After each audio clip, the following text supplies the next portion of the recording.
அனைவருக்கும் வணக்கம். நான் உங்கள் R Suresh, founder of regaining study centre Kattumannar Koil. நம்ம இப்போ ரீசெண்டாக மாடர்ன் லிட்டரரி மூவ்மெண்ட்ஸ் பற்றி பார்த்துக்கிட்டு இருக்கோம். மாடர்ன் ட்ராமா, மாடர்ன் நாவல் பார்த்துட்டு லிட்டரரி மூவ்மெண்ட்ஸ் பற்றி பார்த்துட்டு இருக்கோம். இந்த லிட்டரரி மூவ்மெண்ட்ஸில் வந்துட்டு transcendentalism, period of light movement, dark romanticism வரைக்கும் லாஸ்ட்டாக முடிச்சிருவோம். காமெடியல் ஆர்ட் ஸ்டார்ட் பண்ணி கவாலியர்ஸ் போயிட்டு மெட்டாபிசிக்கல் போயிட்ஸ்லாம் பார்த்துட்டு period of light movement start பண்ணியிருக்கோம். இந்த வீடியோ தொடர்ச்சியில் ரியாலிஸ்ட்லேருந்து ஸ்டார்ட் பண்ண போகிறோம். ஸோ இதற்கு முன்னாடி இந்த வீடியோ எதுக்காகனா, இந்த அவன்கார்ட் அப்படின்ற அந்த டேர்ம் வந்துட்டு நம்ம அடிக்கடி யூஸ் பண்ணிட்டு இருக்கோம். அது என்ன மீனிங் அப்படின்னு சிலர் கேட்டாங்க, அவங்களுக்காக. ஸோ நம்மளோட சேனலை சப்ஸ்கிரைப் பண்ணலாம், சப்ஸ்கிரைப் பண்ணிக்கோங்க. அப்போ தான் நம்ம போடுற வீடியோஸ் வந்து உங்களுக்கு கண்டினியூஸாக வரும். ஸோ அவன்கார்ட் மூவ்மெண்ட் அப்படின்றது ஜென்ரல். அவன்கார்ட் மூவ்மெண்ட்னா எல்லா மூவ்மெண்ட்டும், அதாவது மாடர்ன் மூவ்மெண்ட் எல்லாமே அவன்கார்ட் மூவ்மெண்ட் அப்படின்னு சொல்லலாம். அவன்கார்ட் அப்படின்றது வந்துட்டு என்ன அப்படின்னா எக்ஸ்பெரிமெண்டல் அர்த்தம். ஸோ எஸ்ரா பவுண்ட் இருக்கார் இல்லையா, போயட், அவர் என்ன பண்றாரு அப்படின்னா ஒரு ஃப்ரேஸ் ஒன்று காயின் பண்றாரு, டு மேக் இட் நியூ அப்படின்னு. டு மேக் இட் நியூ அப்படின்னு ஏன் அந்த வேர்டு, அந்த ஃப்ரேஸ் காயின் பண்றாருன்னா, இதற்கு முன்னாடி இருக்கிற கன்சர்வேட்டிவ் ஐடியாஸ் அல்லது கன்சர்வேட்டிவ் தீம்ஸ், கன்சர்வேட்டிவ் கேரக்டர்ஸ், இது எல்லாத்தையும் பிரேக் பண்ணுங்க அப்படின்னு சொல்றாரு. புதுசா ஒரு டெக்னிக்கா அடாப்ட் பண்ணுங்க அப்படின்றது. அதுதான் அவன்கார்ட் அப்படின்னு சொல்லலாம். அவன்கார்ட் அப்படின்னா வேன்கார்ட் அப்படின்னு சொல்லலாம். இது ஒரு French term, French military term இது அவன்கார்ட் அப்படின்னா. ஸோ அவன்கார்ட் அப்படின்னா experimental, radical, unorthodox with respect to the art, culture and society. So இதுக்கு பேர் தான் அவன்கார்ட் அப்படின்றது. எக்ஸ்பெரிமெண்ட் அப்படின்னா நியூ டெக்னிக்கை அடாப்ட் பண்றது. இந்த ஸ்ட்ரீம் ஆஃப் கான்சியஸ்னஸ் இது எல்லாமே நியூ டெக்னிக் தான். ஓகேவா? தென் ரேடிக்கல்னா சேஞ்சஸ். ஓகேவா? ரேபிட் சேஞ்ச் அப்படின்னு சொல்லுவோம் பாருங்க. இதற்கு முன்னாடி இருந்ததை வந்துட்டு மறைமுகமா மாற்றாம அப்படியே மாறிக்கிறது, டக்குன்னு மாறிக்கிறது. நம்ம ஏற்கனவே நிறைய எக்ஸாம்பிள் சொல்லியிருக்கோம். சினிமா, தமிழ் சினிமா எடுத்தே சொல்லியிருக்கோம், கேரக்டர்ஸ் சொல்லியிருக்கோம். எம்ஜிஆருக்கும் இப்ப இருக்கிற ஹீரோஸ்க்கும், ரஜினிக்கும் இப்ப இருக்கிற ஹீரோஸ்க்கும் வித்தியாசம் இருக்குன்னு. ஆர்த்தோடாக்ஸ் வியூஸ்ல இருந்து மாறி இருக்கு. ஓகேவா? And with respect to the art, culture and society, எல்லாத்துலயுமே வந்துட்டு சேஞ்ச் ஆகிறதுக்கு பேர் தான் அவன்கார்ட் அப்படின்னு அர்த்தம். இதுல யாரெல்லாம் வருவாங்க அப்படின்னா, தாதாயிசம் இருக்கு இல்லையா, நம்ம அதை பார்க்க போறோம். ஓகே, தாதா, சிச்சுவேஷனிஸ்ட், லாங்குவேஜ் போயட்ஸ், இவங்க எல்லாமே இந்த அவன்கார்ட் மூவ்மெண்ட்ல வருவாங்க. ஜென்ரலா மாடர்னிசம் அப்படின்னாலே அவன்கார்ட் மூவ்மெண்ட் தான். சரிங்களா? ஓகே, இது எதுக்கு இம்பார்ட்டன்ஸ் கொடுக்குதுன்னா, ப்ரோமோட் சோஷியல் ரிஃபார்ம்ஸ், சமூகத்துல சீர்திருத்தங்களை கொண்டு வர்றதுக்கு முக்கியமான காரணம் இந்த அவன்கார்ட் தான். அப்படிதான். ஓகேவா? ஏன் இதை நம்ம சொல்றோம்னா, அதுக்கு ஒரு எக்ஸாம்பிள் பொஹிமியானிசம் அப்படின்னு சொல்லலாம். இந்த பொஹிமியானிசம் அப்படின்றது என்ன அப்படின்னா, counter culture to the traditional culture. ஏற்கனவே வந்துட்டு, அதாவது நம்ம சமூகத்துல ஒரு விஷயம் சொல்லி வைப்பாங்க, இப்படிதான் இருக்கணும், இப்படிதான் வளரணும் அப்படின்லாம் சொல்லி வைப்பாங்க இல்லையா. உதாரணத்துக்கு சொல்றேன், இப்ப ரீசெண்டா வந்துட்டு என்ன சொல்றாங்க அப்படின்னா, தப்பா எடுத்துக்கிறீங்க, விமன்ஸ் வந்துட்டு அவங்க போடுற ஆடையால தான் வந்துட்டு இந்த மாதிரி தவறுகள் நடக்குது, இந்த ரேப் இந்த மாதிரி நடக்குது அப்படின்னு சில பேர் சொல்லுவாங்க பாருங்க. இதுக்கு பேர் தான் ஆர்த்தோடாக்ஸ் வியூ. இது வந்து காலங்காலமா இது சொல்லி வச்சிருக்காங்க, இப்படிதான் இருக்கணும், பெண்ணுன்னா இப்படிதான் இருக்கணும் அப்படின்னு. அதுக்கு வந்து இந்த ஃபெமினிஸ்ட் நிறைய பேர் ஒரு கேள்வி கேட்கிறாங்க. சரி, ஆடைகளை பார்த்து இப்படி இருக்காங்கன்னா, சின்ன குழந்தைகள், அதாவது 5 வயது 6 வயது குழந்தைகளுக்கெல்லாம் இப்படி ஒரு கொடூரம் நடக்குதா, அதுக்கு யார் பொறுப்புன்ற கேள்வி இருக்கு இல்லையா. இதுக்கு பேரு தான் ரிஃபார்ம்ஸ். ஓகேவா? அதாவது உடையில வந்துட்டு எந்த இதுவும் கிடையாது, போடுற உடையில வந்துட்டு பிரச்சனை கிடையாது, மனிதர்களுடைய மனநிலையில, அவங்களுடைய கேவலமான எண்ணங்கள்ல இருக்கு அப்படின்னு சொல்றாங்க. அதான் ஆர்த்தோடாக்ஸ் மைண்ட், அது நாலேஜ் அப்படின்னு சொல்றது. ஸோ இதை தான் பிரேக் பண்றாங்க. இந்த ஆர்த்தோடாக்ஸ்ன்ற பிஹேவியர் இருக்கு இல்லையா, இதை பிரேக் பண்றதுக்கு பேர் தான் அவன்கார்ட். ஃபார் எக்ஸாம்பிள் நீங்க பாத்தீங்க அப்படின்னா, உமன் கேரக்டர்ஸ் வந்துட்டு பொதுவாக எந்த ரைட்டர்ஸும் என்ன பண்ண மாட்டாங்கன்னா, ப்ரொட்டகனிஸ்டா காட்ட மாட்டாங்க. மாடர்ன் ரைட்டர்ஸ்ல தான் வந்துட்டு அந்த மாதிரி அதிகமா இம்பார்ட்டன்ஸ் கொடுக்குறாங்க உமன்ஸ்க்கு. ரொம்ப ரியலிஸ்டா அப்படி கிடையாது. நீங்க இதுல கூட பார்த்துருப்பீங்க, ஷேக்ஸ்பியர் ரஸ்கின் பாண்ட் வந்து சொல்லியிருப்பாரு, என்ன சொல்லிருப்பாரு, சாரி ஜான் ரஸ்கின் சொல்லியிருப்பாரு, Shakespeare has no heroes only heroines அப்படின்னு சொல்லியிருப்பாரு. ஏன்னா டிராஜிக் காமெடிஸ்க்காக அதை சொல்லியிருப்பாரு. அதே இடத்துல ஃபெமினிஸ்ட் என்ன சொல்லியிருப்பாங்கன்னா, ஷேக்ஸ்பியரோடைய இந்த ஃபீமேல் கேரக்டர்ஸ், அதுவும் டிராஜடி இருக்கு பாருங்க, இந்த டிராஜடிஸ்ல ரொம்ப குரூவலா காட்டியிருப்பாரு. ஃபார் எக்ஸாம்பிள் லேடி மேக்பெத்தை காட்டியிருப்பாரு. ஸோ இந்த வித்தியாசம் இருக்கு. இவங்கெல்லாம் அதில் என்னன்னு சொல்லுவாங்க அப்படின்னா மிசோகைனிஸ்ட் அப்படின்னு கூட சொல்லலாம். உமன்ஸ் வந்துட்டு எப்போதும் சப்ரஸ்டாவே காட்டுறது, அதாவது ரொம்ப ஒடுக்கப்பட்ட நிலையிலே காட்டுறது. இது வந்துட்டு கிரீக் லிட்டரேச்சர்லேருந்தே ஸ்டார்ட் ஆகுது. ஓகேவா, கிரீக் லிட்டரேச்சர்ல தான் இந்த மிசோகைனிசம் அப்படின்ற கான்செப்டே உருவானது. ஏன்னா கிரீக் ரைட்டர்ஸ் எல்லாமே வந்துட்டு உமன்ஸ் வந்துட்டு ரொம்ப ஏதோ ஒரு ஆடம்பர பொருள் மாதிரி காட்டியிருப்பாங்க. ஹெலனை வந்துட்டு நம்ம உதாரணத்துக்கு சொல்லலாம். ஹெலன் வந்துட்டு உலகத்திலே மிகப்பெரிய உலக அழகி அப்படின்னு சொல்லுவாங்க. அதில் 2 உமன் கேரக்டர், லிட்டரேச்சர்ல 2 கேரக்டர் வந்துட்டு இன்னும் பெருமையாக பேசப்படுது. ஒன்னு ஹெலன், இன்னொன்று வந்துட்டு கிளியோபாட்ரா. இந்த 2 கேரக்டரை பத்தி நம்ம இன்னொரு வீடியோ ஒரு நாள் போடுவோம். இந்த 2 கேரக்டரை வந்துட்டு பெரிய ஒரு முரண்பாடு இருக்கும். ஆனா அதே நேரத்தில் 2 பேருக்கும் பொதுவான விஷயம் என்ன அப்படின்னா ப்ராஸ்டியூட் மாதிரியே காட்டுவாங்க அவங்க எல்லாம். ஓகேவா, அந்த பெண்களை ப்ராஸ்டியூட் மாதிரி காட்டுவாங்க. இதனாலதான் நம்ம என்னன்னு சொல்றோம்னா மிசோகைனிஸ்ட் அப்படின்னு சொல்லுவோம் ஜென்ரலா. ஏன் இந்த மிசோகைனிஸ்ட் சொல்றோம் அப்படின்னா மெயின் ஸ்ட்ரீம் லிட்டரேச்சர்னு ஒன்று இருக்கு. மெயின் ஸ்ட்ரீம் லிட்டரேச்சர் அப்படின்னா காமனா, அதாவது கமர்ஷியல் மூவிஸ் இப்போ இருக்கு இல்லையா நம்ம ஊர்ல, ஹீரோ வந்துட்டு 2 சும்மா சொல்லுவாங்க, 2 வந்துட்டு ஐட்டம் சாங்ஸ் அப்படின்னு தப்பா எடுத்துக்காதீங்க. ஐட்டம் சாங்ஸ் வச்சா வந்துட்டு படம் கொஞ்சம் போகும். ஒரு 2 ஃபைட்டு, 2 ஐட்டம் சாங்கு, 2 காமெடி, இப்படி எல்லாத்தையும் மிக்ஸ் பண்ணி கொடுத்தாதான் நல்லா இருக்கும் அப்படின்றது. வேற எதுவுமே இருக்காது. நீங்க அதுக்கு அப்படியே ஆப்போசிட்டான மூவிஸ் நான் நேத்தி லாஸ்ட் வீடியோல சொல்லியிருக்கோம்.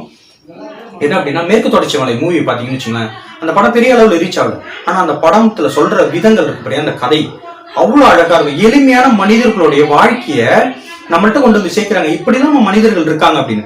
நம்ம காடுகளை பத்தி பேசும்போது இப்ப என்னப்பா அவங்களுக்கு என்னப்பா ஜாலியா இருக்காங்க நல்லா அப்படின்றோம். ஆனா அங்க இருக்கிற சஃபரிங்ஸ், அங்க இருக்கிற ப்ராப்ளம்ஸ் நமக்கு தெரியாது. ஏழை மனித ஒரு குப்பை கதைன்னு ஒரு படம் வந்தது பாருங்க. அந்த படம் பாத்தீங்கன்னா ரொம்ப சென்சிட்டிவா இருக்கும். ஸோ இவைகள்லாம் என்ன அப்படின்னா இந்த ஆர்த்தோடாக்ஸ்ல இருந்து மாத்துறது. ஹீரோனா வந்துட்டு ரொம்ப ஹை கிளாஸ் பீப்புளா இருக்கணும், பயங்கரமா ட்ரெஸ் பண்ணிருக்கணும், அந்த மாதிரி தான் காட்டுவாங்க. பழைய படங்கள்லாம் பாத்தீங்கன்னா ஒருத்தர் வந்து ஒரு நாட்டாம மாதிரி சொம்பு வச்சுக்கிட்டு முன்னாடி உட்காந்துருப்பாரு, முன்னாடி எல்லாம் கை கட்டிட்டு இருப்பாரு. அங்க கை கட்டிட்டு நிக்கிற ஒருத்தவன்ல இருந்து ஹீரோவா ஆக்க மாட்டாங்க பழைய படங்கள்லாம். ஆனா இன்னைக்கு அப்படியா இல்ல. ஸோ எவன் கீழே நிக்கிறானோ அவன் தான் மேல நிற்பான், ஹீரோவை மாத்துறது. ஓகேவா, இதுக்கு பேர் தான் ஆர்த்தோடாக்ஸ் வியூஸ்ல இருந்து மாத்திக்கிறது. ஓகேவா, இதுக்கு பேர் தான் அவன்கார்ட் அப்படின்னு அர்த்தம். இன்னைக்கு தமிழ் சினிமால அப்படிதான் வந்துருச்சு. சாதாரண மனிதன் வீட்டுல வந்துட்டு என்ன சொல்றது, நம்ம படத்துல பாத்தீங்கன்னா முடியெல்லாம் பயங்கரமா வச்சுக்கிட்டு ஒரு டீசெண்டா இல்லாதவங்க எல்லாம் வில்லனாவே காட்டுவான். ஆனா இன்னைக்கு பாத்தீங்கன்னா ஆன்டி ஹீரோ அப்படின்னு அவனை காட்ட ஆரம்பிச்சான். அவன் தான் ஹீரோ. இன்னைக்கு சமூகத்துல வந்துட்டு அவன் தான் ஹீரோ. ஏன்னா அவனுடைய பிரச்சனையை அவன் பேசணும்ல, அவனுக்கு தெரியாது, மற்றவனுக்கு தெரியாது இவன்டா இப்படி இருக்கான்னு. ஆனா அவனுக்கு இருக்கிற பிரச்சனை வந்து நமக்கு தெரியாது. ஸோ இவைகளே அதாவது எல்லா மனிதரோட பிரச்சனையும் கொண்டு வருது. இதுக்கு ரீசன் நம்ம ஏற்கனவே சொல்லிட்டோம். இண்டஸ்ட்ரியல் ரெவல்யூஷன் ஒரு ப்ராப்ளம். இந்த அவன்கார்ட் மூவ்மெண்ட் உருவாக்குறது இண்டஸ்ட்ரியல் ரெவல்யூஷன் மிக முக்கியமான ப்ராப்ளம். அதுக்கப்புறம் அந்த இம்பார்ட்டன்ட் ஒர்க்ஸ் ஜேம்ஸ் ஃப்ரேசருடைய இந்த கோல்டன் பஃப், அதுக்கப்புறம் இன்டர்பிரேஷன் ஆஃப் ட்ரீம் இருக்கு இல்லையா, சிக்மண்ட் ஃப்ராய்டோட ஒர்க்கு, அப்புறம் தியரி ஆஃப் ரிலேட்டிவிட்டி ஏற்கனவே சொல்லியிருக்கோம், இந்த ஐன்ஸ்டீனோட அந்த தியரி ஆஃப் ரிலேட்டிவிட்டி, இந்த மாதிரி நிறைய கான்செப்ட்ஸ் வந்துட்டு. அப்புறம் ஆரிஜின் ஆஃப் ஸ்பீசிஸ், மெயினாக origin of species Charles Darwin. இந்த கான்செப்ட்லாம் வந்ததுக்கு அப்புறம் தான் இப்படி ஒரு மூவ்மெண்ட்டே ஸ்டார்ட் ஆகுது, இந்த அவன்கார்ட். இந்த அவன்கார்ட் மூவ்மெண்ட்குள்ள தான் ரியலிசம், சிம்பாலிசம், நேச்சுரலிசம், சரியலிசம், இந்த மாதிரி கான்செப்ட் எல்லாமே இதுக்குள்ள தான் வருது. ஓகேவா, ஸோ உங்களுக்கு ஓரளவு அவன்கார்ட்னா என்னன்னு புரிஞ்சிருக்குன்னு நினைக்கிறேன். இதை தொடர்ந்து அப்படியே லிட்டரரி மூவ்மெண்ட்ஸ் தொடர்ந்து பார்க்கலாம். உங்களுக்கு இதில் ஏதாவது டவுட்ஸ் இருந்தால் நீங்கள் தாராளமாக கமெண்ட்ஸில் வந்து கொஸ்டின் கேளுங்க, பதில் சொல்கிறேன். நன்றி. Realism was an artistic movement that emerged in France. So realism இது எல்லாமே மாடர்ன் மூவ்மெண்ட்டு. இது ரியலிசம்ன்றது வந்து ஆர்டிஸ்டிக் அல்லது லிட்ரரி மூவ்மெண்ட் அப்படின்னு சொல்லலாம், கல்ச்சரல் மூவ்மெண்ட் கிடையாது. பிரான்ஸில் ஸ்டார்ட் ஆகுது 1840s அப்புறம். Realist rejected romanticism. இந்த ரியாலிசம் வந்துட்டு ரொமான்டிசிசம்மை அப்போஸ் பண்ணுது. அதான் நம்ம ஏற்கனவே சொல்லியிருக்கோம், ரியலிஸ்டிக் வியூஸ் வந்துட்டு ரொமான்டிக் வியூஸை அப்போஸ் பண்ணுறது அப்படின்னு. Which had dominated French literature and art since the early 19th century. 19ஆம் நூற்றாண்டில் டாமினேட் பண்ண லிட்ரேச்சர் அப்படின்னு பார்த்தீங்கன்னா ரொமான்டிசிசம் தான். அதுதான் வந்துட்டு இவங்க அப்போஸ் பண்ணுறாங்க, இந்த realism revolted against the exotic subject matter. எக்ஸாக்டின்னா அன்யூஷுவல் அப்படின்னு சொல்லலாம். இதான் இந்த எமோஷனல்னு சொல்லுவோம்ல, அந்த மாதிரி subject matter and the exaggerated emotionalism. Realism வந்துட்டு எதை எதுக்குறாங்க அப்படின்னா எமோஷன்ஸ் வந்துட்டு எக்ஸாக்ரேட் பண்ணி காட்டுவாங்க பாருங்க ரொமான்டிக் ரைட்டிங்ஸில், அதை தான் எதிர்க்கிறாங்க. And drama of the romantic movement. So realism வந்துட்டு ரொமான்டிக் லிட்ரேச்சரை தான் மெயினாக வந்துட்டு அப்போஸ் பண்ணுது. அதனுடைய அந்த எமோஷன்ஸு, அதுவும் எக்ஸாக்ரேட்டட் எமோஷன்ஸு, அதனுடைய சப்ஜெக்ட் மேட்டர், இதெல்லாம் வந்துட்டு அப்போஸ் பண்ணுது. It sought to portray real and typical contemporary people and situations with the truth and accuracy and not avoiding unpleasant or sordid aspect of life. So realism அப்படின்னா என்னன்னு definition கொடுத்துருக்காங்க. Realism என்னன்னா accurate portrayal அப்படின்னு சொல்லலாம். ஓகேவா?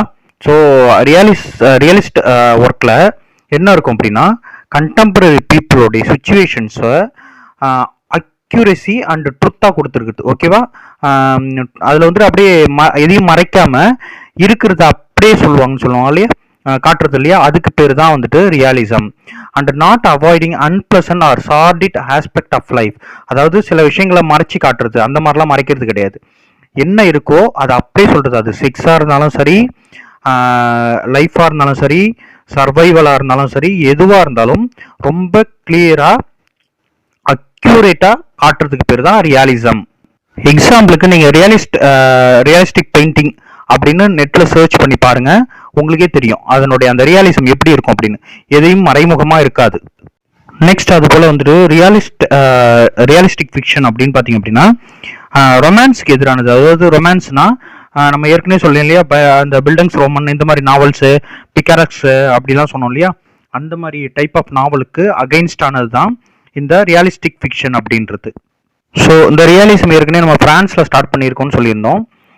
யாருடைய ரைட்டிங்ஸ்லாம் வந்துட்டு realistic ஒர்க்குன்னு பார்த்தீங்கன்னா எமைல் ஜோலா, ஹானர் டி பால்சாக், கஸ்டேவ் ஃப்ளாபர்ட், இவங்களோட ஒர்க்ஸ் எல்லாம் வந்துட்டு ரியலிஸ்டிக் ஒர்க் அப்படின்னு சொல்லலாம். அண்ட் ஃபார் எக்ஸாம்பிள் ஜார்ஜ் எலியட்டோட நாவல்ஸ்லாம் இருக்கு இல்லையா, அதுவும் பர்டிகுலராக மிடில் மார்ச், பிஜிடிஆர்பியில் இருக்குது மிடில் மார்ச், அந்த ஒர்க் வந்துட்டு ரியலிஸ்டிக் ஃபிக்ஷனுக்கு நாவலுக்கு வந்துட்டு எக்ஸாம்பிளாக சொல்லலாம். அப்புறம் அர்னால்டு பென்னட், நம்ம ஏற்கனவே நாவல்ஸில் பார்த்துருக்கோம். அர்னால்டு பென்னட்டோடைய நாவல்ஸ், கிளே ஹேங்கர், இந்த நாவல்ஸ்லாம் வந்துட்டு ரியலிசத்துக்கு எக்ஸாம்பிளாக சொல்லலாம். அமெரிக்கன் லிட்ரேச்சரில் மார்க் ட்வைனோடைய ஒர்க்ஸ்லாம் வந்துட்டு ரியலிசத்துக்கு எக்ஸாம்பிளாக சொல்லலாம். தமிழ் மூவிஸில் ஒரு குப்பை கதை, மேற்கு தொடர்ச்சி மலை, இந்த 2 மூவிஸ் வந்து ரியலிசத்துக்கு எக்ஸாம்பிளாக சொல்லலாம். அண்ட் அதாவது எக்ஸாகரேட்டட் எமோஷன்ஸ் அப்படின்னு சொல்லும்போது திலானா மோகன் நம்ம படம் பார்த்தீங்கன்னா சிவாஜி கணேசன் கையில் கத்தி குத்தின உடனே அப்படியே பிறண்டு துடிப்பார் பாருங்க, அதுதான் வந்துட்டு எக்ஸாகரேட்டட் எமோஷன்ஸ். இதுதான் வந்துட்டு ரியாலிசம் வந்து அப்போஸ் பண்ணுது, அதாவது ரிவோல்ட் பண்ணுது. Next important moment aestheticism. Aestheticism 1835லேருந்து 1910 வரைக்கும் ஒரு டாமினன்ட் பொசிஷனில் தான் இருந்திருக்கு. European artistic movement. ஈஸ்தடிசம்ன்றது வந்துட்டு ஆர்டிஸ்டிக் மூவ்மெண்ட். ஏற்கனவே நம்ம சொன்னோம் இல்லையா, கல்ச்சுரல் மூவ்மெண்ட் வேற, ஆர்டிஸ்டிக் மூவ்மெண்ட் வேற அப்படின்றது. ஆர்டிஸ்டிக் மூவ்மெண்ட்னா லிட்டரரி மூவ்மெண்ட்ஸ்லையும் வரும், பிலாசபிக்கல் மூவ்மெண்ட்ஸ் எல்லாமே சேர்ந்து தான். It opposed to the dominance of scientific thinking and in defiance of the widespread indifference or the hostility of the middle class society of their time to any art that was not useful or did not teach moral values. First, இது வந்துட்டு scientific thinking வந்துட்டு oppose பண்ணுது. ரெண்டாவது, working class அதாவது middle class சொசைட்டியை வந்துட்டு லிட்ரேச்சரில் portray பண்ணுறதே கிடையாது, அதையும் அப்போஸ் பண்ணுது. This meant that the art of the movement was produced with a view toward being beautiful first and foremost, rather than serving a moral, allegorical, doctrinal or other such purpose, art for art's sake. So இதனுடைய idea வந்து தெளிவாகவே தெரியுது. என்ன அப்படின்னா, literature அப்படின்றது வந்துட்டு moral teach பண்ணுறதோ அல்லது ஏதாவது டாக்ட்ரைன்ஸை வந்துட்டு வெளிப்படுத்துறதோ கிடையாது. இதனோட மெயின் பர்பஸ் என்ன அப்படின்னா பியூட்டி மட்டும்தான். லிட்ரேச்சர் வந்துட்டு நீங்கள் பியூட்டியை மட்டும்தான் பார்க்கணுமே தவிர அதில் மாரல் வேற ஏதாவது டீச் பண்ணுறாங்களா அப்படின்னு பார்க்கக்கூடாது அப்படின்றது தான் இந்த ஈஸ்தடிசம் மூவ்மெண்ட்டோடைய மெயின் கான்செப்ட். ஸோ இந்த ஈஸ்தடிசம் பார்த்தீங்க அப்படின்னா ஃபர்ஸ்ட் எங்கே டெவலப் பண்ணுற அதுனா ஃப்ரான்ஸில், அதுவும் சார்ல்ஸ் பாட்லயர் இருக்கார் இல்லையா, அவர் தான் இந்த மூமெண்ட்டை அல்லது இந்த பிலாசபியை வந்துட்டு டெவலப் பண்ணுறாரு. அவருக்கு இன்ஃப்ளூயன்ஸ் யார் அப்படின்னா எட்கர் ஆலன் போ, அவருடைய ஷார்ட் ஸ்டோரிஸ், போயம்ஸ். ஃப்ரான்ஸில் சார்ல்ஸ் பாட்லயருக்கு அப்புறம் இந்த ஈஸ்தட்டிக் மூமெண்ட்டுக்கு அதிகமாக இம்பார்ட்டன்ஸ் கொடுத்தவங்க யார் அப்படின்னு பார்த்தீங்க அப்படின்னா கஸ்டேவ் ஃப்ளாபர்ட்டும் ஸ்டீஃபன் மலார்மியும் ரொம்ப இம்பார்ட்டன்ஸ் கொடுத்தாங்க. தென் இந்த ஈஸ்தடிசம் மூமெண்ட் பார்த்தீங்க அப்படின்னா இங்கிலாந்துக்கு வர்றதுக்கு காரணம் யாருன்னா வால்டர் பேட்டரும் ஆஸ்கர் வைல்டும் தான். வால்டர் பேட்டரோட த ரெனைசன்ஸ் அப்படின்ற ஒர்க்கு 1873 பப்ளிஷ் ஆகுது. அந்த ஒர்க் மூலமாக ஈஸ்தட்டிசம் அப்படின்ற அந்த கான்செப்ட் வந்துட்டு இங்கிலாந்தில் வந்து ஃபேமஸ் ஆகுது. யார் மூலம்னா வால்டர் பேட்டர், ஆஸ்கர் வைல்டு. ஈஸ்தடிசம் அப்படின்னாலே நீங்க இந்த 2 நேம் தான் ஃபர்ஸ்ட் ஞாபகம் வரணும், வால்டர் பேட்டரும் ஆஸ்கர் வைல்டும். இவர்களை தவிர்த்து ஃபேமஸான ரைட்டர்ஸ் அப்படின்னு பார்த்தீங்க அப்படின்னா இந்த ஈஸ்தடிசம் அல்லது ஈஸ்தடிக்கல் மூவ்மெண்ட் அல்லது ஈஸ்தடிசம் வந்துட்டு அவங்கள ரைட்டிங்ஸில் பயன்படுத்தினவங்க யாருன்னா A C Swinburne, Arthur Symons, Lionel Johnson. இவங்க எல்லாமே வந்துட்டு ரொம்ப ஃபேமஸான பர்சன்ஸ். நெக்ஸ்ட் பார்த்தீங்கன்னா naturalism. Naturalism is a literary movement beginning in the late 19th century. So நேச்சுரலிசம்ன்றதும் ஒரு லிட்டரரி மூவ்மெண்ட் 19th century எண்டில் வந்துட்டு ஸ்டார்ட் ஆகுது. இது it is similar to literary realism in its rejection of romanticism. நேச்சுரலிசமும் கிட்டத்தட்ட realism போல தான்.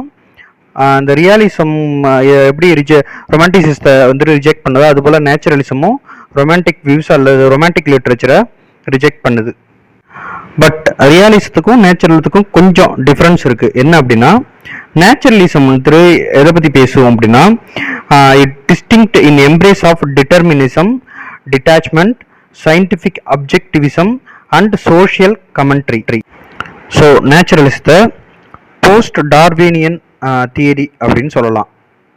இந்த டார்வினியன் தியரி அப்படின்னு இருக்கோம் சொல்கிறோம் இல்லையா, அதில் தான் இந்த கான்செப்ட் டிட்டர்மினிசம், டிட்டாச்மெண்ட், சயின்டிஃபிக் அப்ஜெக்டிவிசம் இதெல்லாம் இந்த கான்செப்ட்லாம் இந்த டார்வினியன் தியரிக்குள்ளே வருது. ஸோ டார்வின் அப்படின்னா தெரியலையா, சார்ல்ஸ் டார்வின். இவரை பற்றி நம்ம ஏற்கனவே வந்துட்டு இன்ட்ரோவில் கொடுத்துருக்கோம், அதாவது நாவல் ட்ராமாவில் கொடுத்துருக்கோம் மாடர்னிசம் பேசும்போது. 1859 அந்த ஆரிஜின் ஆஃப் ஸ்பீசிஸ் அப்படின்ற ஒரு புக்கு பப்ளிஷ் ஆகுது இல்லையா, அந்த புக்கோட ஆத்தர் பார்த்தீங்க அப்படின்னா சார்லஸ் டார்வின்.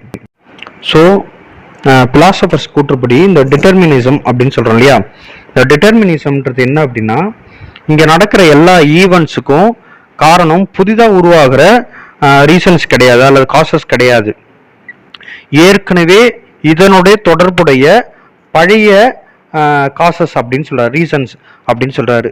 புரியுற மாதிரி சொல்லணும்னா அந்த டிஎன்ஏ எல்லாம் சொல்கிறோம்ல, இப்போ அப்பாவுக்கு இப்போ ஒருத்தவனுக்கு சக்கரை வியாதி இருக்குது அப்படின்னா ஏன் அவனுக்கு சக்கரை வியாதி இருக்குன்னா அவங்க ஒருவேளை உங்கள் அப்பாவுக்கும் இருந்ததா அப்படின்னு கேட்பாங்க பாருங்க. அந்த மாதிரி ரீசனை தான் டிட்டர்மினிசம் அப்படின்னு சொல்லலாம். இப்போ நடக்கிற நிகழ்வுகள் எல்லாத்துக்கும் காரணம் ஏற்கனவே இந்த பூமியில் இருக்கிற ஏதோ ஒரு தொடர்புடைய ஒரு நிகழ்வு அப்படின்னு சொல்கிறது தான் இந்த டிட்டர்மினிசம், டிட்டாச்மெண்ட், சயின்டிஃபிக் அப்ஜெக்டிவிசம் அப்படின்றது. So naturalism is sometimes claimed to give an even more accurate depiction of life than realism. So naturalismன்றது வந்துட்டு ரியலிசம்னு சொன்னோம் இல்லையா, அதனோட அக்யூரேட் டெபிக்ஷன் தான் நேச்சுரலிசம் அப்படின்னு நம்ம சொல்லலாம். இந்த கான்செப்டை இந்த பிலாசபியை ஃபர்ஸ்ட் டெவலப் பண்ணது யாருன்னு பார்த்தீங்கன்னா எமைல் ஜோலா அப்படின்ற பிரெஞ்சு நாவலிஸ்ட் தான் ஃபர்ஸ்ட் இதை டெவலப் பண்றாரு. எமைல் ஜோலா ஒரு நாவல் எழுதுறாரு, அதாவது லீ ரோமன் எக்ஸ்பெரிமெண்டல் அப்படின்றது. அது இங்கிலீஷில் பார்த்தீங்க அப்படின்னா த எக்ஸ்பெரிமெண்டல் நாவல் அப்படின்னு டிரான்ஸ்லேட் பண்ணப்பட்டது. அந்த நாவலில் அவர் ஒரு எக்ஸ்பெரிமெண்ட் பண்ணுறாரு. அந்த ஒர்க்கில் தான் இவர் வந்துட்டு இந்த நேச்சுரலிசம் அப்படின்ற பிலாசபியை டெவலப் பண்ணுறாரு. இந்த நாவலில் ஒரு சயின்டிஃபிக் எக்ஸ்பெரிமெண்ட், அதாவது ஹியூமன் கேரக்டர்ஸை அவங்களோட பிஹேவியரை வந்துட்டு சர்டன் கண்டிஷனில் வந்துட்டு எக்ஸ்பெரிமெண்ட் பண்ணி அதன் மூலமாக இந்த நேச்சுரலிசம் அப்படின்ற பிலாசபியை டெவலப் பண்ணுறாரு.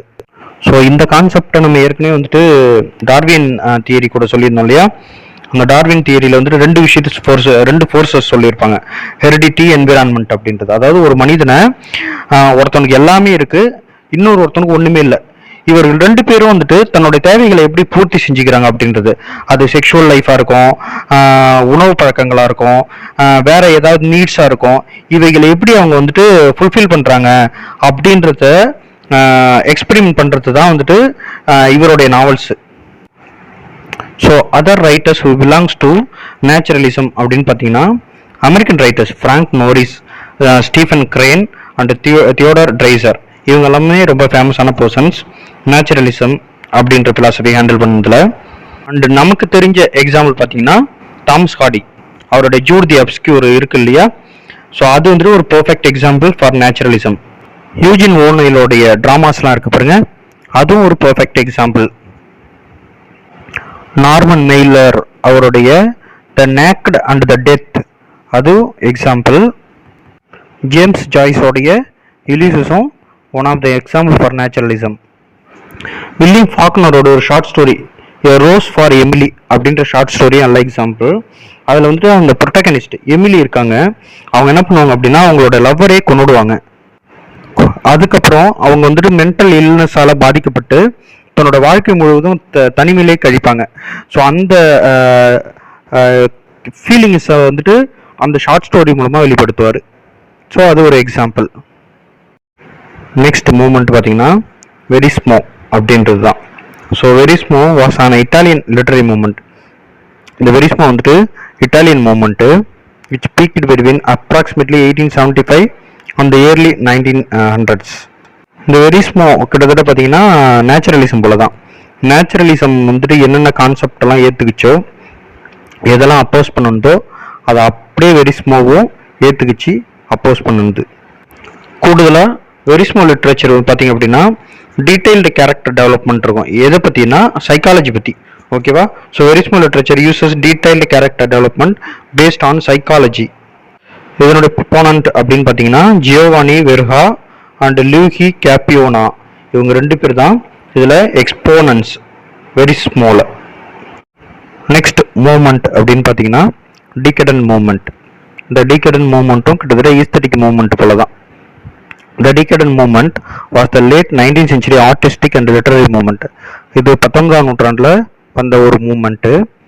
Central to the decadent movement was the view that art is totally opposed to nature in the sense both of biological nature and of standard or natural norms, morality and sexual behavior. First, இது வந்துட்டு நேச்சரை அப்போஸ் பண்ணுது. ஓகேவா? மாரல்ஸாக அப்போஸ் பண்ணுது. ஏற்கனவே சொன்ன மாதிரி ஈஸ்தட்டிக்கில் வந்துட்டு மாரல்ஸ் இருக்கக்கூடாது, பியூட்டிக்கு தான் இம்பார்ட்டன்ஸ் கொடுக்கணும்னு சொல்லுவோம் இல்லையா? அதுபோல் இவங்களும் வந்துட்டு என்னென்னா இந்த ஸ்டாண்டர்ட் நார்ம்ஸு இதெல்லாம் வந்து வெறுக்கிறாங்க. அப்படின்னா இவங்க ஆர்டிஃபிஷியாலிட்டியை வந்துட்டு சூஸ் பண்ணுறாங்க. ஆர்டிஃபிஷியல் லைஃப் தான் பெட்டர் அப்படின்னா இவர்கள் இந்த மூமெண்ட்டை சேர்ந்தவங்க நினைக்கிறாங்க. இந்த பயாலஜிக்கல் நேச்சர் அப்படின்றது உங்களுக்கே தெரியுது இல்லையா? இந்த செக்ஷுவல் பிஹேவியர். ஸோ இவங்க எல்லாமே வந்துட்டு என்னென்னா நம்ம ஏற்கனவே சொல்கிறோம் இந்த அவன்கன் மூமெண்ட்ன்றது வந்துட்டு ஃபுல்லாக எக்ஸ்பெரிமெண்ட். ஓகேவா? அது ஜெண்டர் பேசிஸாக இருக்கலாம், செக்ஸ் பேசிஸாக இருக்கலாம். இவர்களை பொறுத்த வரைக்கும் இந்த ஸ்டாண்டர்ட் நார்ம்ஸ் அப்படின்ற அந்த கான்செப்டே மறுக்கிறாங்க. ஓகேவா? ஆர்டிஃபிஷியாலிட்டியை பற்றி நம்ம ஏற்கனவே சொல்லிட்டோம். இவங்களுடைய லைஃபு அல்லது பிஹேவியர் எல்லாமே எக்ஸ்பீரியன்ஸ் மூலமாக கிடைக்கிறது. அந்த எக்ஸ்பீரியன்ஸ் எங்கேருந்து எதன் மூலமாக பெறலாம் அப்படின்னா ட்ரக்ஸ் யூஸ் பண்ணுறதுனாலையோ அல்லது எக்ஸசிவ் செக்ஷுவல் லைஃபாலேயோ பெற முடியும் அப்படின்னு நினைக்கிறாங்க. அதனால தான் அவங்க செக்ஷுவல் எக்ஸ்பெரிமெண்டேஷன் அப்படின்ற வார்த்தையை அதிகமாக பயன்படுத்தியிருப்பாங்க. Decadent writers used elaborate stylist language to discuss taboo and often unsavory topics such as death, depression and deviant sexualities. இந்த decadent movement அவங்களுடைய தீம்ஸ் அல்லது டாபிக்ஸ் அப்படின்னு பார்த்தீங்க அப்படின்னா டெத் பற்றி அதிகமாக டிஸ்கஸ் பண்ணுவாங்க, டிப்ரெஷன் பற்றி பேசுவாங்க, டீவியன்ட் செக்ஷுவாலிட்டி அதாவது செக்ஷுவல் லைஃப் அல்லது எக்ஸ்பெரிமெண்டேஷன் அதை பற்றி அதிகமாக பேசுவாங்க. இந்த டீகேடன் மூமெண்ட்டை டெவலப் பண்ணது யாருன்னு பார்த்தீங்கன்னா தியோஃபைல் கட்டியர் அப்படின்றவர் தான். இவர் ஒரு பிரெஞ்சு ரைட்டர். ஸோ அவரை தொடர்ந்து இதை ஃபேமஸ் பண்ணது யாருன்னு பார்த்தீங்க அப்படின்னா பாட்லயர். ஓகேவா? அவருடைய ஒர்க் வந்துட்டு லெஸ் ஃப்ளையர்ஸ் டியூ மால் அப்படின்ற ஃப்ளவர்ஸ் ஆஃப் ஈவில் அப்படின்ற ஒர்க் மூலமாக இதை டெவலப் பண்ணுறாரு. இங்கிலாந்தில் பார்த்தீங்க அப்படின்னா இதனுடைய எக்ஸ்போனன்ட் அப்படின்னா பெஸ்டான ரைட்டர்னு பார்த்தீங்கன்னா ஆஸ்கர் வைல்டு. அவருடைய the picture of Dorian Gray 1891 publish ஆகுது. The picture of Dorian Gray அப்படின்ற ஒர்க்கு ஆஸ்கர் வைல்டோட இது. அது வந்துட்டு ஃபேமஸான ஒர்க்கு ஃபார் டிகடன்ட் மூமெண்ட். அவரோட பிளே சலோமி இதுவும் எக்ஸாம்பிளாக சொல்லலாம். இவர்களை தவிர்த்து ஃபேமஸான ரைட்டர்ஸ் பார்த்தீங்க அப்படின்னா A C Swinburne, Arthur Symons, Lionel Johnson இவங்கெல்லாம் இந்த குரூப்பை சேர்ந்தவங்க. அண்ட் ரொம்ப ஃபேமஸான ஒர்க்குன்னு பார்த்தீங்கன்னா ஜோரிஸ் கார்ல் ஹியூஸ்மேன்ஸோடைய நாவல் அகெயின்ஸ்ட் நேச்சர் 1884 பப்ளிஷ் ஆனது இல்லையா? இது ஒரு best example for decadent moment. Next moment symbolism. Symbolism is the 19th century movement seeking to represent absolute truth symbolically through metaphorical images and language, mainly as a reaction against naturalism and realism. So symbolism அப்படின்றதும் 19th century moment. ஓகேவா? தென் இது எதிரானது பார்த்தீங்க அப்படின்னா naturalism and realism. ஏற்கனவே நம்ம சொல்லியிருக்கோம், realism and naturalism அப்படின்றது வந்துட்டு ரொமான்டிக் பீரியடுக்கு எதிரானது அப்படின்னு சொல்லியிருந்தோம் இல்லையா? இப்போ இந்த சிம்பாலிசம் வந்துட்டு ரியாலிசம் அண்ட் நேச்சுரலிசத்துக்கு அகைன்ஸ்ட் ஆனது. ஏன் இது நேச்சுரலிசம் அந்த ரியாலிசத்துக்கு அகைன்ஸ்ட் அப்படின்னா, ஏற்கனவே நம்ம சொல்லியிருக்கோம் நேச்சுரலிசம்ன்றது accurate portrayal of the concept அப்படின்னு சொன்னோம், ஆர் லைஃப் அப்படின்னு சொன்னோம் இல்லையா? அப்படியே டைரக்டாக சொல்லாமல், ரொம்ப ஃப்ராங்காக சொல்லாமல், சிம்பிள்ஸ் யூஸ் பண்ணி கான்ட்ராடிக்ஷனை பற்றி பேசணும் அப்படின்றது தான் இந்த மூமெண்ட்டோடைய மெயின் ஐடியாவே. ஏன் அப்படி சொல்கிறோன்னா, வில்லியம் பிளேக் வந்துட்டு விஷனரி போயட்டுன்னு உங்களுக்கு தெரியும். அவருடைய போயம்ஸ் எல்லாமே வந்துட்டு நிறைய சிம்பிள்ஸ் யூஸ் பண்ணியிருப்பார். அவர் வந்துட்டு ப்ரீகர்சர் ஆஃப் சிம்பாலிசம் அப்படின்னு சொல்லலாம். அவருடைய work songs of innocence and experience இருக்கு இல்லையா? இதுவே அந்த கான்ட்ராடிக்ஷன் பாருங்க, இன்னசென்ஸ் அண்ட் எக்ஸ்பீரியன்ஸ் அப்படின்றதே கான்ட்ராடிக்ஷன் தான். இப்படி கான்ட்ராடிக்ஷன் இருக்கும்போது இமேஜஸ் யூஸ் பண்ணி எக்ஸ்பிரஸ் பண்ணணும் அப்படின்றது தான் சிம்பாலிஸ்ட் மூமெண்ட்டோடைய எய்ம். ஷெல்லியோட போயம்ஸ்லையும் நிறைய ரிக்கரண்ட் இமேஜஸ் வந்துட்டு யூஸ் பண்ணிக்கிட்டே இருந்திருப்பார். அதுவும் அந்த ஸ்டார்ஸ் அதிகமாக யூஸ் பண்ணியிருப்பார் அவருடைய போயம்ஸ்லாம். ஸோ சிம்பாலிசம் அப்படின்னா உங்களுக்கு புரியும்னு நினைக்கிறேன். சிம்பிள்ஸ் யூஸ் பண்ணி, அதாவது இமேஜஸை யூஸ் பண்ணி எக்ஸ்பிளைன் பண்ணுறது கான்செப்டை. இந்த மூமெண்ட் வந்துட்டு எங்கே ஸ்டார்ட் ஆகுது அப்படின்னு பார்த்தீங்கன்னா, ஃப்ரான்ஸில் தான். சார்ல்ஸ் பாட்லேயர் இருக்கார் இல்லையா? அவர் வந்துட்டு 1857 ஒரு ஒர்க் எழுதுறாரு, லெஸ் ஃப்ளார்ஸ் டு மால் அப்படின்னு. ஸோ இந்த ஒர்க்கை தான் வந்துட்டு பிகினிங் ஆஃப் சிம்பாலிசம் அப்படின்னு சொல்லலாம், அல்லது சிம்பாலிஸ்ட் மூமெண்ட் அப்படின்னு சொல்லலாம். The term symbolist was first applied by the critic Jean Maurice, who invented the term to distinguish the symbolist from the related decadent of literature and of art. இந்த சிம்பாலிஸ்ட் அப்படின்ற டேர்மை first use பண்ணது பார்த்தீங்க அப்படின்னா gene Maurice அப்படின்ற critic தான் use பண்ணியிருக்காரு. அதையும் எதற்காக அவர் அதை யூஸ் பண்ணியிருக்காரு அப்படின்னா, இந்த டீகடன்ட் மூமெண்ட்டும் சிம்பாலிசம்னு சொல்கிறோம் இல்லையா, இதையும் டிஃப்ரென்ஷியேட் பண்ணுறதுக்காக இந்த வேர்டை யூஸ் பண்ணியிருக்காரு. நிறைய நேரங்களில் இந்த சிம்பாலிசமும் டீகடன்ட் மூமெண்ட்டும் வந்துட்டு ஈஸியாக கன்ஃபியூஸ் ஆகிப்பாங்க. ரெண்டும் கிட்டத்தட்ட சேமாக தான் இருக்கிற மாதிரி இருக்கும். The principal symbolist poets include the Frenchman Stephen Mallarmé, Paul Verlaine, Arthur Rimbaud. இவங்க எல்லாமே famous symbolist poet. England and America அப்படின்னு பார்க்கும்போது Arthur Symons, W B Yeats, Ezra Pound, Dylan Thomas, Hart Crane, Wallace Stevens, T S Eliot, இவங்க எல்லாருமே வந்துட்டு சிம்பாலிஸ்ட் அப்படின்னு சொல்லலாம்.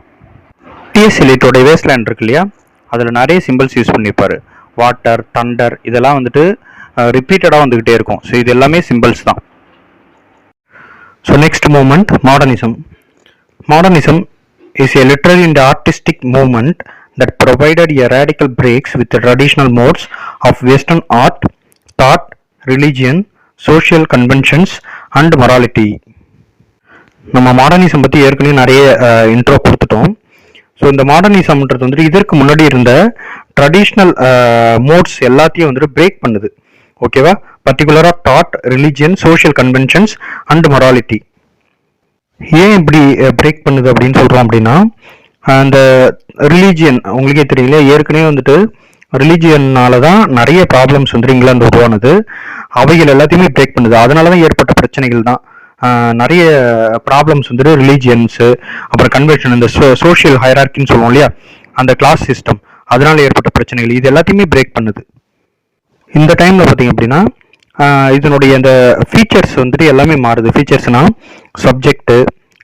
சப்ஜெக்ட்னா themes, forms, அதாவது ஃபார்ம்ஸ்னால் தெரியும் இல்லையா, என்ன மாதிரியான ஜானர்னு சொல்லியிருக்கோம் இல்லையா, அந்த forms, concepts and style of literature, இது எல்லாமே கம்ப்ளீட்டாக சேஞ்ச் ஆகுது.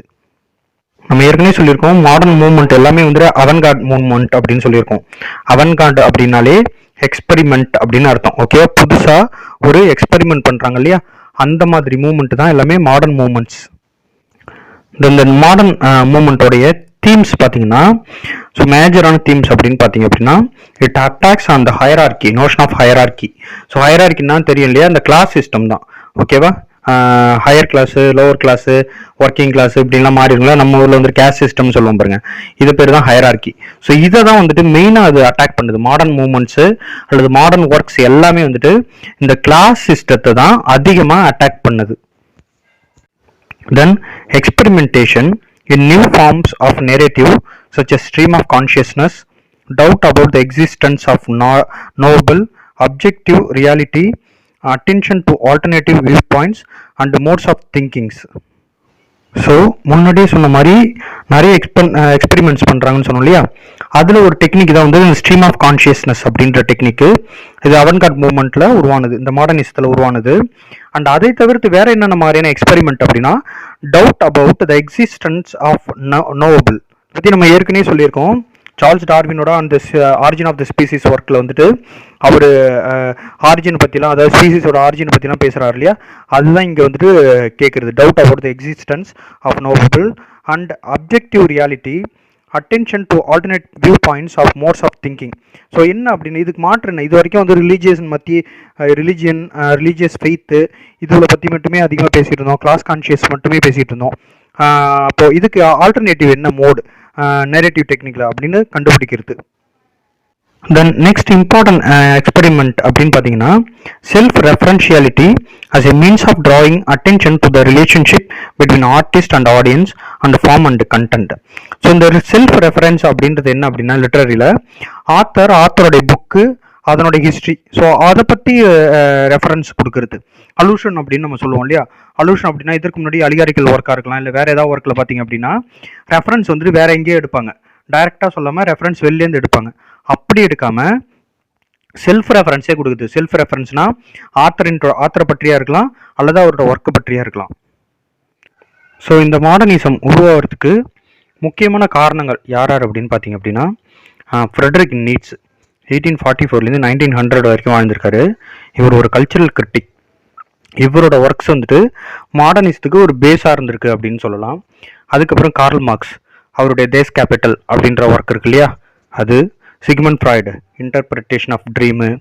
ஜேம்ஸ் ஜி ஃப்ரேசர், அவருடைய important book the Golden Bough. இந்த ஒர்க் எல்லாமே மாடர்னிசம் உருவாகிறதுக்கு முக்கியமான ரீசன் அப்படின்னு சொல்லலாம். ஸோ இந்த கோல்டன் பஃப் இருக்கு இல்லையா, ஜேம்ஸ் ஜி ஃப்ரேசருடைய ஒர்க்கு, அது வந்துட்டு கிறிஸ்டியன் அண்ட் பேக்கனுடைய மித்து, ரிச்சுவல்ஸ் இதை பற்றி அதிகமாக பேசியிருக்கு. ஏன் இவங்களை நம்ம அதிகமாக பேசுகிறோம் மாடர்னிசம் அப்படின்னா, இவர்கள் என்ன பண்ணுறாங்க அப்படின்னா நிறைய கொஷின் கேட்குறாங்க. சோஷியல் ஆர்கனைசேஷனை பற்றி கேள்வி கேட்குறாங்க, ரிலீஜியன் பற்றி கேள்வி கேட்குறாங்க, மொராலிட்டி பற்றி கேள்வி கேட்குறாங்க, ட்ரெடிஷ்னல் வேஸ் பற்றி எல்லாத்த பற்றியும் கேள்வி கேட்குறாங்க. அதனால மாடர்னிசம் இங்கேருந்து ஸ்டார்ட் ஆகுதுன்னு சொல்லலாம். மாடர்னிசம் அப்படின்றது அவன்கார்ட் மூவ்மெண்ட் அப்படின்னு ஏற்கனவே நம்ம சொல்லியிருந்தோம். இந்த அவன்கார்ட் அப்படின்ற இந்த டேர்ம் பார்த்தீங்கன்னா ஃப்ரெஞ்ச் டேர்ம், அதாவது மிலிட்ரி மெட்டாஃபர் அப்படின்னு சொல்லுவாங்க. ஸோ இது எப்படி இந்த டேர்மை யார் யூஸ் பண்ணா, எதனால் வந்ததுன்னா, எஸ்ரா பவுண்ட் வந்துட்டு ஒரு ஃப்ரேஸ் காயின் பண்ணுறாரு, டு மேக் இட் நியூ அப்படின்னு. டு மேக் இட் நியூ அப்படின்னா alienated from the establish order அப்படின்னு அர்த்தம். Alienated from the established order. Alienation அப்படின்னா உங்களுக்கே தெரியும் இல்லையா, ஐசோலேஷன் அப்படின்னு கூட சொல்லலாம். ஸோ ஏற்கனவே இருந்த இந்த சோஷியல் ஆர்டர்லேருந்து விலகுறது, அதுக்கு பேர் தான் டு மேக் இட் நியூ அப்படின்னு சொல்லலாம். ஓகே, தென் இந்த மாடர்னிஸ்ட்லேயே ஹை மாடர்னிசம் அப்படின்னு ஒன்று இருக்குது. ஹை மாடர்னிசம் 1920s அப்புறம் வர்றது. Generally consider the golden age of modernist literature. This period saw publication of James Joyce Ulysses, T.S. Eliot The Wasteland, Virginia Woolf Mrs. Dalloway and Marcel Proust Search of Lost Time. So 1920s அப்புறம் உள்ள time வந்து high மாடர்னிசம்னு சொல்லலாம். அதுவும் பர்டிகுலராக 1922ன்றது வந்துட்டு ஒரு important year. ஏன்னா அந்த டைமில் தான் ஜேம்ஸ் ஜாய்ஸோட யுலிசஸ் பப்ளிஷ் ஆனது, டிஎஸ் எலியட்டோடைய த வேஸ்ட்லேண்ட் பப்ளிஷ் ஆனது, விர்ஜினியா வுல்ஃபோடைய ஜேக்கப்ஸ் ரூம் பப்ளிஷ் ஆனது. இந்த 3 ஒர்க்குமே ரொம்ப ஃபேமஸான ஒர்க். ஸோ இந்த யுலிசஸ் பற்றி நம்ம ஏற்கனவே சொல்லியிருக்கோம் இல்லையா, நிறைய எக்ஸ்பெரிமெண்ட் இருக்கும் அதில் அப்படின்னு, பர்டிகுலர் ஸ்ட்ரீம் ஆஃப் கான்ஷியஸ்னஸ் அப்படின்லாம் சொன்னோம். இந்த ஒர்க்கு எல்லாமே வந்துட்டு என்ன சொல்கிறது, சோஷியல் ஆர்டரை கொஷின் கேட்குறது தான். ஸோ இவர்களை தவிர்த்து ஃபேமஸான ரைட்டர்ஸ் அப்படின்னு பார்த்தீங்க அப்படின்னா, Gertrude strain, American woman feminist. அவங்களுடைய ஃபர்ன் ஹர்ஸ்ட் அப்படின்ற ஒர்க்கை பற்றி ஏற்கனவே தெரிஞ்சிருக்கோம், இல்லை சொல்லியிருப்பேன்னு நினைக்கிறேன். அந்த ஒர்க்கு, இவங்க ஒரு அமெரிக்கன் ரைட்டர், அதுவும் பர்டிகுலராக லிஸ்பியன் பற்றி அதிகமாக பேசுகிறவங்க ஜெட்யூ ஸ்டெயின் இவங்களோட ஒர்க்ஸை எக்ஸாம்பிளாக சொல்லலாம். இது தவிர்த்து Marcel Proust, Thomas Mann, Franz Kafka, Dorothy Richardson, Wallace Stevens, William Faulkner, Stephane Mallarme, William Butler Yeats, அடுத்தது அகஸ்டன் ஸ்டெயின்பர்க்கு, லூகி பெரண்டல்லோ, இவங்கெல்லாம் நம்ம ட்ராமாலே ஏற்கனவே நம்ம பார்த்துருக்கோம். இவங்க எல்லாமே வந்துட்டு மாடர்னிஸ்ட் அப்படின்னு சொல்லலாம். The next stream of consciousness. Stream of consciousness அப்படின்றது வந்துட்டு லிட்ரரி மூவ்மெண்ட் கிடையாது, ஆனால் நேரேட்டிவ் டெக்னிக். ஓகேவா? மாடர்ன் மூமெண்ட்டில் அல்லது மாடர்ன் ரைட்டிங்கில் வந்துட்டு உருவான ஒரு நேரேட்டிவ் டெக்னிக். அதனால இதையும் நம்ம வந்துட்டு மூவ்மெண்ட்டாக கன்சிடர் பண்ணலனாலும் ஒன் ஆஃப் த டெக்னிக் அப்படின்னு நம்ம பார்க்குறோம் இதை. So stream of consciousness is a narrative mode or method that attempts to depict the multitudinous thoughts and feelings which pass through the mind of a narrator. So stream of consciousness அப்படின்னா ஒரே நேரத்தில் வந்துட்டு நிறைய thought வந்துட்டு அப்படியே மைண்டுக்குள்ளே போகும் இல்லையா?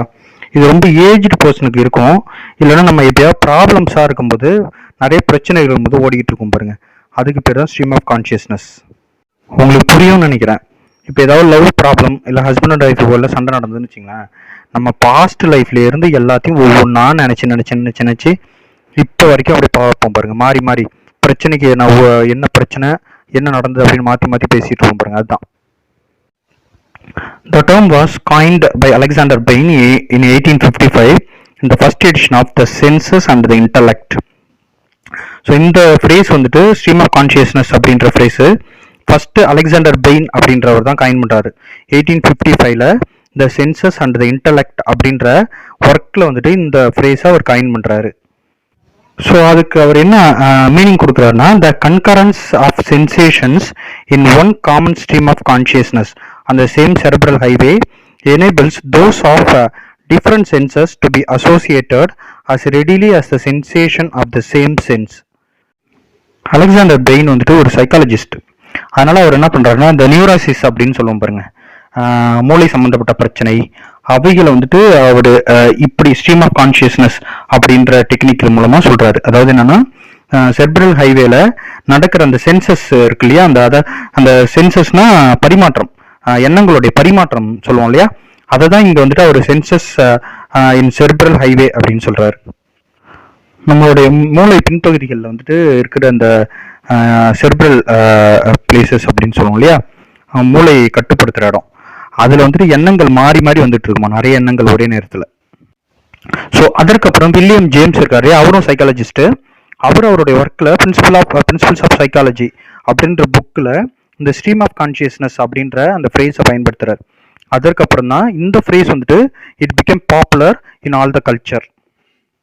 தென் லிட்ரேச்சரில் பார்த்தீங்க அப்படின்னா, சின்க்ளையர் அப்படின்ற அந்த கிரிட்டிக் என்ன பண்ணுறாங்க அப்படின்னா, டோரத்தி ரிச்சர்ட்சனுடைய பாயிண்ட் ஆஃப் ரூஃப் அப்படின்ற நாவல் எடுத்து அனலைஸ் பண்ணுறாங்க. அவங்க அனலைஸ் பண்ணி அதில் தான் அவங்க என்ன பண்ணுறாங்க அப்படின்னா, இவங்க வந்துட்டு டோரத்தி ரிச்சர்ட்சன் வந்துட்டு ஸ்ட்ரீம் ஆஃப் கான்ஷியஸ்னஸ் அப்படின்ற சைக்காலஜிகளில் யூஸ் பண்ணுற ஃப்ரேஸை வந்துட்டு நாவலில் அப்ளை பண்ணியிருக்காங்க, லிட்ரேச்சரில் அப்ளை பண்ணியிருக்காங்க அப்படின்னு ஃபஸ்ட்டு இவங்க தான் இன்ஃபார்ம் பண்ணுறாங்க, சின்க்ளையர். ஸோ ஃபஸ்ட்டு வந்துட்டு டோரத்தி ரிச்சர்ட்சன் தான் இதை வந்துட்டு ஃபஸ்ட்டு யூஸ் பண்ணுறாங்க நாவலில். அதற்கப்புறம் இதை பர்ஃபெக்ட் பண்ணவர் அப்படின்னு பார்த்தீங்கன்னா ஜேம்ஸ் ஜாய்ஸ். ஓகேவா? அவருடைய நாவல் யுலிசஸ் 1922 பப்ளிஷ் ஆனது, ரொம்ப ஃபேமஸான ஒர்க். அதில் லியோபால்டு ப்ளூம் அப்படின்ற கேரக்டர் மூலமாக இந்த ஸ்ட்ரீம் ஆஃப் கான்ஷியஸ்னஸ் அப்படின்ற டெக்னிக்கை வந்துட்டு வெளிப்படுத்தியிருப்பார். Then other writers who used stream of consciousness அப்படின்னு பார்த்தீங்கன்னா விர்ஜினியா வுல்ஃபோட ஒர்க்ஸ் நிறைய வந்துட்டு ஸ்ட்ரீம் ஆஃப் கான்ஷியஸ்னஸ் இருக்கும். வில்லியம் ஃபாக்னர் இருக்கார் இல்லையா, அவருடைய ஒர்க் சவுண்ட் அண்ட் ஃபியூரில் இதை பயன்படுத்தியிருக்காரு. அப்புறம் டிஹெச் லாரன்ஸு சன்ஸ் அண்ட் லவர்ஸில் இதை பயன்படுத்தியிருக்காரு. அப்புறம் மார்சல் ப்ரௌஸ்ட் வந்துட்டு இதெல்லாம் பயன்படுத்தியிருக்காரு.